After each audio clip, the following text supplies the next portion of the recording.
Good morning, good afternoon, good evening students. English is must one channel में आपका स्वागत है। यदि आपने मेरे इस चैनल को अभी तक सब्सक्राइब नहीं किया तो सबसे पहले आप मेरे इस चैनल को सब्सक्राइब करें।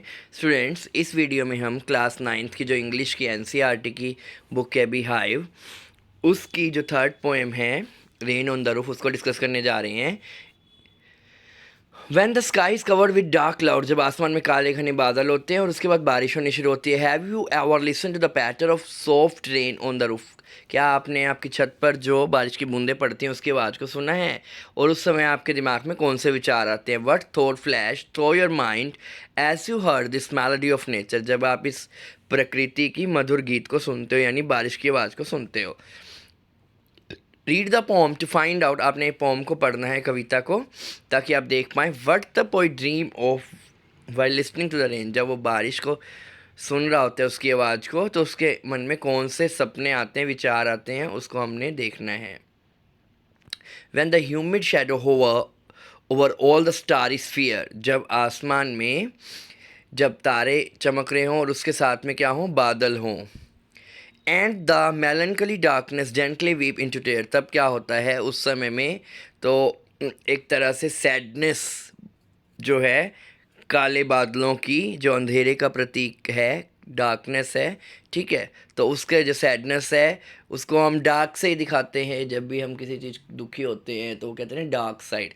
तो डार्कनेस यहाँ पे जो ये वर्ड्स यूज़ किए गए हैं जान करके यूज़ कर किए गए हैं ताकि सैडनेस मेलनकली को दिखा सके।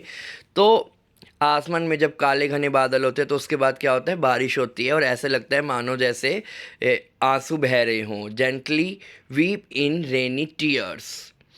What a bliss to press the pillow of a cottage chamber bed and lie listening to the patter of soft rain ahead। तो कवि कहता है उस समय में जब आसमान में रात को तारे चमक रहे हों और काले घने बादल भी और उससे बारिश भी हो रही हो और एक तरह से सैड मूड दिखाई देता है, ठीक है। और उस समय में अगर आप अपने कोटेज चैम्बर में, यानी आप अपने घर के अंदर बेड के ऊपर लेटे हुए हो और पिल्लो पे आपने क्या कर रखा हो, अपना सर रख रखा हो। What a bliss to press the pillow on a cottage chamber bed and lie listening, और उसके बाद आप लेट कर आराम से मधुर जो ध्वनि है किसकी, बारिश की, उसको आप सुनते हैं। Lie listening to the patter of soft rain overhead. Every tinkle on the shingle has an echo in the heart। जो भी एक एक बूंद जो छत पर पड़ती है, ठीक है, रूफ के ऊपर, जो आपके ऊपर जो छत होती है उसमें हर बूंद जो पड़ती है बारिश की, उसका आपके दिल में एक इको होता है, उसकी आवाज़ उत्पन्न होती है। And 1000 dreamy fancy in too busy being start. तो कवि के मन में क्या होता है, हजारों की संख्या में क्या होते हैं, सपने आने लगते हैं। Into busy being start and 1000 recollection weave their air thread into the woof as I listen to the patter of the rain upon the roof. कवि बोलता है जब वो सुन रहा होता है उसकी रूफ के ऊपर बारिश की बूंदों के गिरने की आवाज़ को, तो उसके मन में हजारों की संख्या में क्या होते हैं, सपने आने लगते हैं और पुरानी यादें भी हजारों ताज़ा हो जाती है। 1000 recollection weave their air thread into woof. तो यानी उसके मन में सपने भी बहुत आते हैं हजारों की संख्या में, और हजारों की संख्या में पुरानी यादें भी उसकी ताज़ा हो जाती हैं। Now in the memory comes my mother. अब उसको जैसे सपने तो आ रहे थे, पुरानी यादें भी ताज़ा हो रही थी जब वो बारिश की आवाज़ को सुनता है, जो उसकी छत के ऊपर पड़ रही थी बारिश की बूंदें, उसकी आवाज़ को सुनता है। तो अब थर्ड पैराग्राफ में बता रहा है कि अब उसको अपनी माँ की याद आ जाती है जो कि अब जीवित नहीं है। As she used in years ago. तो पहले जब उसकी माँ उसके साथ हुआ करती थी और उसकी यादें उसको दोबारा से ताज़ा होती हैं। To regard the darling dreamer ere she left them till the don.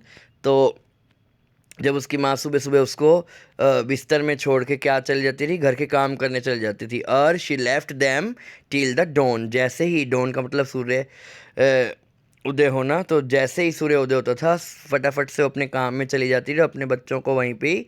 Darling dreamer यहाँ पे बच्चों की बात कर रहे हैं, यानी पोइट अपनी बात कर रहा है कि जब मैं छोटा होता था तो मैं अपना सपने ले रहा होता था, बेड पर लेटा होता था और उस समय सुबह सुबह ही मेरी माँ अपने काम पे चली जाती थी। O I feel her fond look on me, जिस तरह से मेरी माँ मुझे प्यार से देखती थी वो उस लुक को दोबारा से फील कर रहा है। O I feel her fond look on me as I list to this refrain which is played upon the shingle by the patter of the rain.